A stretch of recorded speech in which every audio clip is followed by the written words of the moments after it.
उन सब की नैतिक जिम्मेदारी है, नैतिक कर्तव्य है कि हमारे लिए आवाज उठाएं, हमारे लिए आगे बढ़ें। कि आरक्षण का मुद्दा आया कैसे? संविधान जब बना, अंबेडकर साहब ने कहा था कि कुछ कुछ समाज के ऐसे वंचित लोग हैं, कुछ पिछड़े लोग हैं, कुछ ऐसी जातियां हैं जो मैं और रामड़ावास कला गांव की पूर्व सरपंच भी हूं।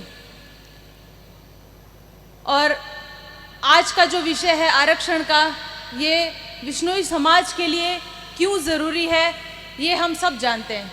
और जैसा कि अभी मेरे से पूर्व वक्ता ने पूरी तरह से बता दिया कि संविधान में, संविधान के बाद कौन कौन सी इंदिरा साहनी रिपोर्ट आई, वर्मा कमेटी बैठी और क्या क्या प्रावधान हुए, आज दिन तक कहाँ कमी रही, कहीं ना कहीं कुछ न कुछ कमी रही है, जिस वजह से आज दिन तक हमें केंद्र सरकार में आरक्षण नहीं मिल पाया है।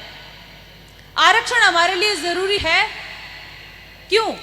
सबसे पहले ज़रूरत आरक्षण की इसलिए है क्योंकि हमारे समाज का युवा पढ़ता है, आगे भी बढ़ता है और एक हौसला है, एक जुनून है, एक काबिलियत है, अपनी लाइफ में कुछ करने का एक मौका मिलता है जब किसी को, तो कर सकते हैं। और दूसरी तरफ से कुछ नेगेटिविटी भी है। आप सबको पता है, जब भी लिस्ट बनती है क्रिमिनल्स की तो कहीं ना कहीं विश्नोई समाज के लोगों का नाम ज़्यादा आता है, जो बहुत ही चिंता का विषय है, नहीं आना चाहिए। लेकिन जब बात आती है आरक्षण की, तमाम राजनीतिक पार्टियां, चाहे राज्य सरकार की हो चाहे केंद्र सरकार की हो, उसमें अपना प्रभुत्व कितना है। सबसे बड़ी बात है, हमारे नेता, हमारे एमएलए, एमपी, मिनिस्टर जो भी हैं, जिस जिस राज्य में है, उन सब की नैतिक जिम्मेदारी है, नैतिक कर्तव्य है कि हमारे लिए आवाज उठाएं, हमारे लिए आगे बढ़ें। दूसरी चीज, हम जो आज इकट्ठा हुए हैं एक आत्ममंथन के लिए, एक विचार के लिए कि हमको आरक्षण मिलना चाहिए।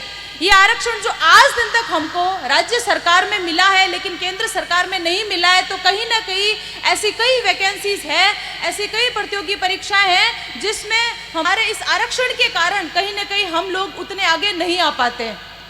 दूसरा विषय ये भी है कि आरक्षण का मुद्दा आया कैसे? संविधान जब बना, अंबेडकर साहब ने कहा था कि कुछ कुछ समाज के ऐसे वंचित लोग हैं, कुछ पिछड़े लोग हैं, कुछ ऐसी जातियां हैं जो अति पिछड़ी है या पिछड़ी है, तो उनको आगे बढ़ाने के लिए, उनको समाज के बराबर का दर्जा देने के लिए, एक समानता का अवसर देने के लिए रोजगार में और सभी जगह आरक्षण जरूरी है। आरक्षण रखा उस वक्त पर्टिकुलर कुछ जाति विशेष को रखा, SC ST को, माइनर को और इन सबको रखा।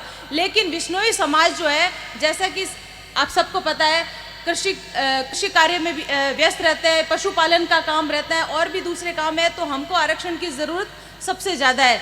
और दूसरी चीज़ ये भी कहूँगी मैं, संघर्ष समिति के बारे में जो अभी विचार हुआ, मैं उससे बिल्कुल सहमत हूँ।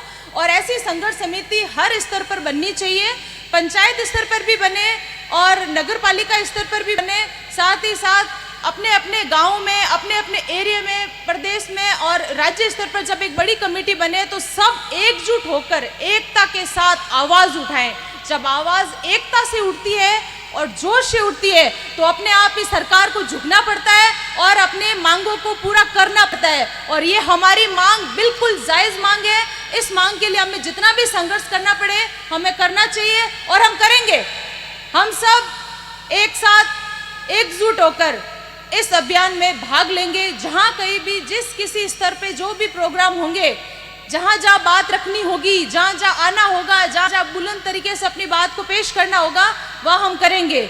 और रही बात वकीलों की संघर्ष समिति की, तो मैं उससे भी सहमत हूँ। मैं खुद वकील हूँ। मैं भी यही कहूँगी कि जहाँ जहाँ जिस जिस जिले में जो जो एडवोकेट्स है, विश्नोई एडवोकेट्स, चाहे वो लेडीज़ हो चाहे जेंट्स हो, उनकी अलग एक कमेटी बने, वो भी अपना भाग ले उसमें। क्योंकि वकीलों के हित के बिना, वकीलों के योगदान के बिना कोई भी काम होना संभव नहीं है।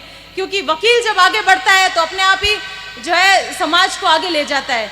दूसरी चीज़ ये कहूँगी मैं आप सबका बहुत बहुत धन्यवाद। इतनी तेज़ गर्मी में, धूप में आप सब लोग आए, और ये सब आपकी, ये सिर्फ पर्टिकुलर किसी एक का स्वार्थ नहीं है, किसी एक का हित नहीं है, पूरे समाज का हित है। और जब समाज के हित की बात आती है तो हम सबको एकजुट होकर एक साथ एक ही आवाज़ में बोलना पड़ेगा और एक साथ आगे बढ़ना पड़ेगा। धन्यवाद।